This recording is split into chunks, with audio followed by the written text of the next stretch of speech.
Namastaraya Namah Shambhave cha Mayo Bhave cha Namah Shankaraya cha Mayaskaraya cha Namah Shivaya cha Shivataraya cha. Thirujñānasambandar வேயுறு தோழி பங்கன் விடமுண்ட கண்டன் மிக நல்ல வீணை தடவி மாசரு திங்கள் கங்கை முடிமேல் அணிந்து என் உளமே புகுந்த அதனால் ஞாயிறு திங்கள் செவ்வாய் புதன் வியாழன் வெள்ளி சனி பாம்பிரண்டும் உடனே ஆசரு நல்ல நல்ல அவை நல்ல நல்ல அடியாரவர்க்கு மிகவே தேனமர் பொழில் கொள்ளாலை விளை சென்னல் துன்னி வளர் சென்பொன்னெங்கும் திகழ நான்முகநாதியாய பிரமாபுரத்து மறைஞான ஞான முனிவன் தான் ஒரு கோளும் நாளும் அடியாரை வந்து நலியாத வண்ண முறைசை ஆன சொல் மாலையோதும் அடியார்கள் வானில் அரசாழ்வர் ஆணை நமதே. திருச்சிற்றம்பலம். ஸ்ரீ குருப்யோ நமஹ. நமஸ்காரம். I stand here before you not as a scholar. I stand as a rasika, as a bhakta and a sadhaka. I am not a scholar of Tamil, but this is a padigam of Thirujñānasambandar Swami that is a part of my sadhana. And this is an exploration of the content of this very beautiful padigam. Next. As we think, so is the outcome. Yad bhavo, tad bhavati. And we see that this idea of visualization as impacting outcomes and impacting outcomes of our choices is something that has been very well established in all the traditions that we see in Bharata. And we must understand here that repeatedly we are taught to be affirmative in our thoughts, to always only say things that are positive and that are full of words of power, because the power of the vak is so much that we have always been taught that this kind of an anchoring in something that is higher, this kind of a seeking in the bhakti tradition, we see that it revolves around Ishvara Prasada Buddhi and Ishvara Arpana Buddhi as our fulcrum. And so this is what I'm going to explore in the Kolarupathigam. Next slide. Before I go further, the context of the Kolarupathigam, Thirunavukarasar and Thirujñānasambandar, both contemporaries, meet at Tirumaraikadu. And this is a place where the legend goes that the doors to the temple are closed. They both sing the Tevarams at that point. Appar Swami sings first, causing the doors to open. The puja resumes, and then after Thirujñānasambandar sings another padigam to close the doors. At this point, Queen Mangarkarsi of Madurai, she sends her minister as an envoy seeking Thirujñānasambandar's immediate presence in Madurai. This is a time of great conflict between the Jainas and the Shaiva Matha in Tamil Nadu, which I think Jatayu ji is going to be speaking about. At this point, as Thirujñānasambandar embarks on his journey, Appar stops him. And he says, don't go, the stars are not favorable, the planets are not aligned well, and this is a bad time for you to leave. You're going to go through the forests, and you are likely to meet a lot of calamitous events. Next. At this point, Thirujñānasambandar is much younger, Appar is much older, though contemporary. And it is Thirujñānasambandar who assures Appar Swami, singing the Kolarupathigam at that point, and he says that for someone who is a Shiva Bhakta, there is nothing that is inauspicious because Shiva is verily auspicious. And in the Kolarupathigam, you see the structure itself is so beautiful. The first two lines are descriptive. They are essentially detailing the attributes of Shiva. And when the words Yen Ulame Puguntha Athanāl, those words are repeated again and again. Yen Ulame, my heart. Puguntha, that which has pervaded, that which has penetrated and spread throughout my heart. Once that has happened, then there is nothing that is inauspicious. And no matter what the calamity, it will not harm me. Saying this, he proceeds. Next slide. And among all the Tevarams, this is possibly the only padigam where the words Nalla Nalla appear so many times. The word nalla means good. All that is good or auspicious. And here what is important for us to note is that Gnanasambandar doesn't tell us that nothing bad will happen. He says whatever happens, it will bring good to the one who believes in Shiva, the one who is rooted in Shiva Bhakti. And this is borne out in the events that happened to Gnanasambandar, because at that point of time, because of the conflict, the matha in which his entourage is staying is set on fire, but they all escape. And then he proceeds to Madurai, and then the story continues of how he cures the king and makes Kun Pandyan Nindrashir Nedmar. Next slide. And so here what I must emphasize, why I am taking this particular Tevaram, is that this is not just a passive surrender. It is not born of desperation, not born of helplessness, but the mood, the bhava is one of simply delight. It is an active celebration of that Shiva Tattvam and that belief, that unwavering Shraddha, that when you place that belief in this divine, then that will protect you. And beyond any doubt. And so you see that this is a way of transcending our fears by anchoring ourselves in this love for Ishvara. What is interesting is this Padigam has often been highlighted as something that is to be chanted to ward off the doshas of the grahas, Navagraha. Because the word kol means a planet or celestial body, aru, to remove their ill effects. But the Padigam is not just that. It is not merely defecting the ill effects of the planets. There is more. And so here what he says is, under Shiva's overlordship, everything comes below. All the grahas, all the bhutas, everything, the panchabhutas, everything that you name, the day, the time, the tithi, everything comes under his control. And when you are anchored in that bhakti, there is nothing to fear. And so you see in this a remarkable contrast, in the sense that a fear-based approach to life as opposed to a Shraddha-based approach to life. Next.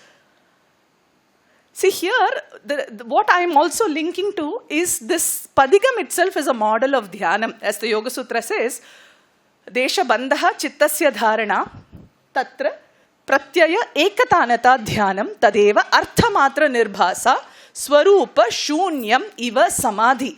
And so that entire process is the process of Dhyānam. This is what is mentioned in the Kolarupathigam, where Shiva becomes the object. Next.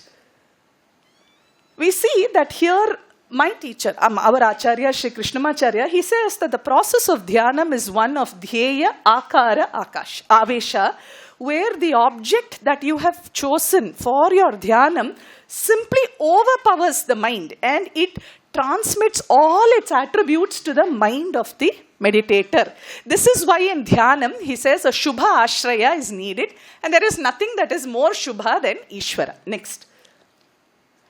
We have many, I'm running through things that are less important, coming to the Padigam soon. We see that Shiva is Mangalam. Shiva is the one who, Shivam Karaha, the one who bestows wellness on all.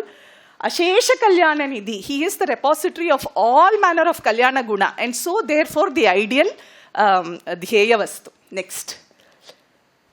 So here when we see often, whether we look at it from the perspective of Jyotisha or even from the modern day perspective of, running these multiple master checkups and all of this, yes, they might be preemptive. Yes, there is some kind of a solution, pacification for distress, but they are fear-based, because you go into it with this feeling, what if something goes wrong?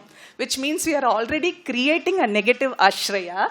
And we see, my teacher, Sri Desikachar, would often say that in a process of yoga, Prabalena Durbalasya Badha is very important. There are always weakening tendencies that deplete your energy. They have to be replaced with strong positive samskaras. And you see this in the Kolarupathigam. Next. Shyati arthat nashayati ashubhan iti Shiva. Because Shiva is the one who simply by his very presence destroys all that is ashubha. And for us, what is the most ashubha is our fear. Over and above everything, it is our fear that causes us to die several times in a day. Next. So coming to the Padigam itself, you see that the first two lines are descriptive. The next two lines, he will say that these attributes, these forces will do Nalla, nalla. Whatever they do, whatever it is their dharma to do, but it will turn out to be good for the Shiva Bhakta. This is the crux. I am giving you the translations and I have tried to source images because there are 11 verses here, 10 descriptive, the 11th is the Palashruti. Everyone gives you such beautiful, that Rupa of Shiva is so beautifully enumerated here.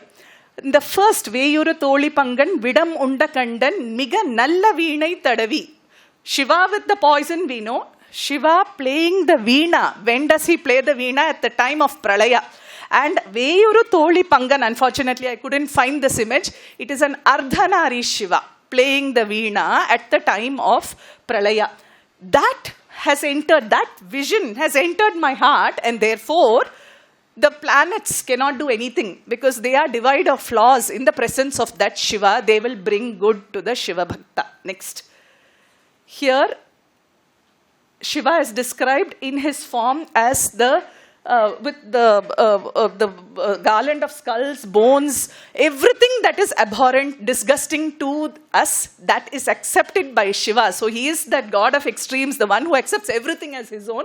And that form, everywhere you will see this idea of him wearing the different kinds of adornments on his head, Ganga, the Chandra, and so on. Riding on the Rishabha, he has entered my heart, and therefore the inauspicious stars, he lists them. Because this is his answer to Appar Swami, where he says the stars are not conducive, and he says no star can be inauspicious. Next. Here it is about the Uruvalar Pavalameni, the description of Shiva's body, coral colored, along with Uma Devi, descriptive, wearing the golden kondrai flowers and the moon, having entered my heart. All the other deities, all the other forces, Mahalakshmi, Durga, Jayalakshmi, Bhuma Devi, and Disai Devamana Palavum, all the guardian deities of the 8 directions will only bring me good. Aruneri is wealth, abundance, all manner of prosperity. Next. This is another very beautiful verse. Madinudal Mangayodu Vadavalirindu Marayodum Engal Paraman. Marayodum Engal Paraman is Dakshinamurti. This is the Dambatya Dakshinamurti referred to in Surutapalli in Andhra Pradesh near Chennai. You don't find this form anywhere where Dakshinamurti appears with Parvati. And that is the form that has entered into my heart, and therefore Kodiyuru Kalan Angi Namanodu Dhutar Kodunoigalana Palavum Adigunam Nalla Nalla. So, whether it is Agni, whether it is Yama, Yamadutas, or all the frightful diseases, they will only bring good to me. They will not harm me. Next. Here, this is a reference to Shiva's Nilakantha, his consuming of the Halahala. And therefore, that form has been enshrined in my heart. And so, Venchina Aunarodum Urumidiyum Minnum Migayana Bhutam Avayum. All the asuras, all the evil forces, including the calamities wrought by the Panchabhutas, will not touch. Next. Here you have Shiva described as the one who is clad in the tiger skin. And he is the one who has, in the forest of Darukavana, when the sages do the Abhichara Homa, he accepts everything that comes, whether it's the tiger, the snake, the fire, everything is taken as his abharana. For that Shiva, there is nothing that is inimical, and therefore, even my journey through this forest is not going to be affected, because even the most powerful of creatures will do nothing to a Shiva Bhakta. Next. Here, Cheppilai Mulai Nan Mangai Urubhagamaga Vidayeru Selvan Adaivar. Here, this is a reference to the Ardhanari form specifically. And he says he is the one who is so adorned. He is male and female. He brings everything. He's the total of this universe. And when this form has entered into my heart, then there is no disease that will affect me. Veppodu kulirum vadam migayana pittum vinayana vandu naliya. These are the reference to Vata, Pitta and Kapha. And the diseases that they create, nothing can harm me. They will bring wellness. Next. Here there is a reference to the Kamadahana, and then how he is adorned with the moon, the Vanni and the Kondrai flowers. And therefore, because of this power of him who destroys all that is lustful and egoistic in us, nothing can harm us, including great powerful asuras or such as Ravana. It is, interestingly, in the Jnānasambandar Padigams, there is very often a reference to Lanka, Sri Lanka, in some form or some way in the Padigam. Oh, sorry. And so nothing, even the actions of such powerful people that turn out to be harmful to us will not harm us. Even the seas will not affect us. Next. Pala pala vedam ahum parannari bagan pasuverum engal parama. This is the idea of that one manifesting as many. He is that one, he is the many. And when this Paratattva enters into my heart, when I have held him inside my heart, then every other form, whether it's Brahma, Vishnu, the Vedas, and all the other Devas, also the oceans, Mount Meru, and everything. Also here, so what a foresight. He says, everything that is going to come in the future that turns out to be harmful to me will not affect me. Next.